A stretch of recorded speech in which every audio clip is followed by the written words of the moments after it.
Tribal mission Pathanamthitta YouTube ചാനലിലേക്ക് ഏവർക്കും സ്വാഗതം.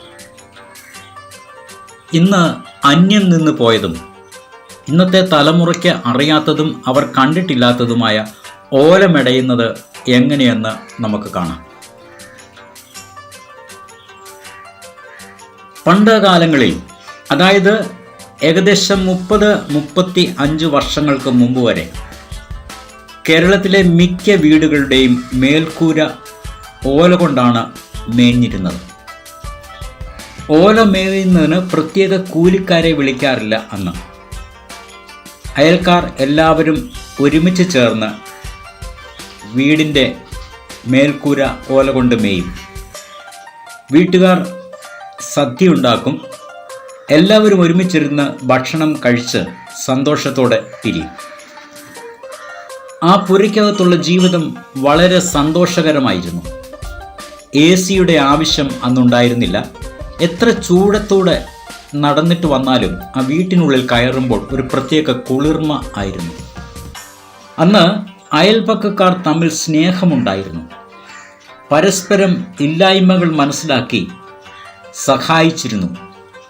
എന്നാൽ ഇന്ന് മനുഷ്യന് സമ്പത്ത് കൂടി കോൺക്രീറ്റ് മാളികൾ വന്നപ്പോൾ എല്ലാ സിസ്റ്റവും മാറിമറിഞ്ഞു.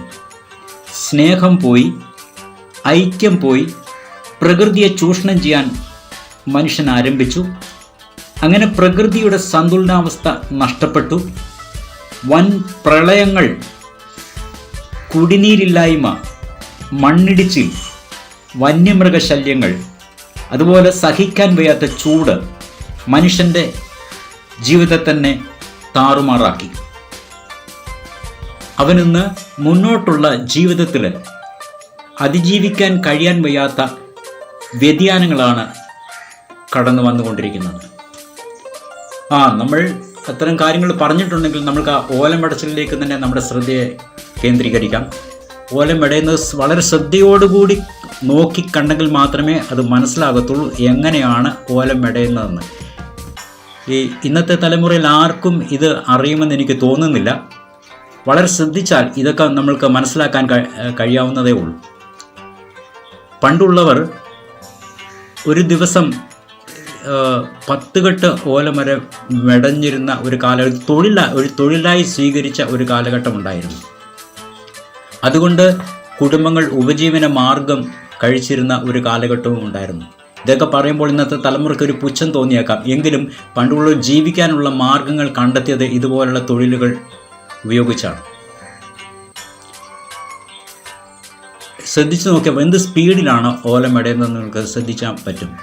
പെട്ടെന്ന് നോക്കിയാൽ അത് മനസ്സിലാകില്ല. എങ്കിലും വളരെ ശ്രദ്ധയോടുകൂടി നോക്കിയാൽ അതിൻ്റെ ഓരോ ഇഴകളും എങ്ങനെയാണ് പാകി ചേർക്കുന്നതെന്ന് നമുക്ക് മനസ്സിലാക്കാൻ സാധിക്കുന്നതാണ്.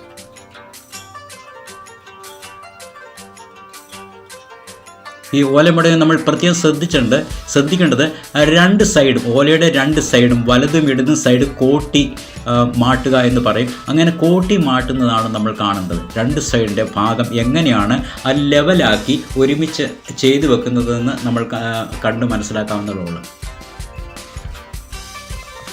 ആദ്യത്തെ സ്റ്റേജ് എന്ന് പറഞ്ഞാൽ ഓല സാധാരണ പറയുന്നത് ഇതിപ്പോൾ ചെയ്തുകൊണ്ടിരിക്കുന്നത് പാകുക എന്ന് പറയും. ഓല പാകുക എന്ന് പറയും.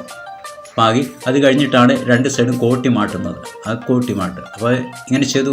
ഇനിയിപ്പം ഈ സൈഡ് ലാസ്റ്റ് നിങ്ങൾ ശ്രദ്ധിച്ചാലറിയാം എങ്ങനെയാണ് ആ സൈഡ് ഒടിച്ച് ചേർത്ത് വെക്കുന്നതെന്ന് മനസ്സിലാക്കാൻ കഴിയുന്നതാണ്. നോക്കിക്കോളൂ, ഇവിടെ ശ്രദ്ധിച്ചോളുക കേട്ടോ. ഒരു ഓല ഒടിച്ച് അതെങ്ങനെയാണ് അത് ഇഴ ചേർത്ത് വെക്കുന്നതെന്ന് മനസ്സിലാക്കിയാൽ വളരെ ശ്രദ്ധയോടുകൂടി ശ്രദ്ധിച്ചാൽ നിങ്ങൾക്ക് മനസ്സിലാക്കാൻ സാധിക്കുന്നതേ ഉള്ളൂ.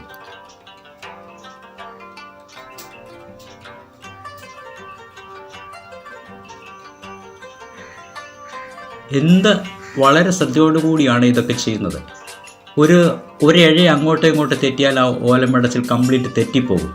വളരെ ശ്രദ്ധയോടുകൂടി ചെയ്തെങ്കിൽ മാത്രമേ അത് മനസ്സിലാകണ്ടോ. പിടിച്ച് നോക്കൂ, അതിൻ്റെ ഒരെണ്ണം ഒടിച്ച് എടുത്ത് കുത്തി, അത് നമ്മൾ ഈ ഇളകി പോകാതിരിക്കാൻ വേണ്ടി ജോയിൻറ്റ് ചെയ്യുന്ന ഒരു പ്രക്രിയയാണത്. കറക്റ്റ് ഓല തീർന്നിരിക്കുകയാണ്. ഇങ്ങനെയാണ് ഓല മെടയുന്നത് കണ്ടോ. ഈ വീഡിയോ ഇഷ്ടപ്പെട്ടെങ്കിൽ ചാനൽ സബ്സ്ക്രൈബ് ചെയ്യുക, ഷെയർ ചെയ്യുക, ലൈക്ക് ചെയ്യുക. വീണ്ടും ഒരു വീഡിയോയുമായി വരുന്നത് വരെ എല്ലാവർക്കും നന്ദി, നമസ്കാരം.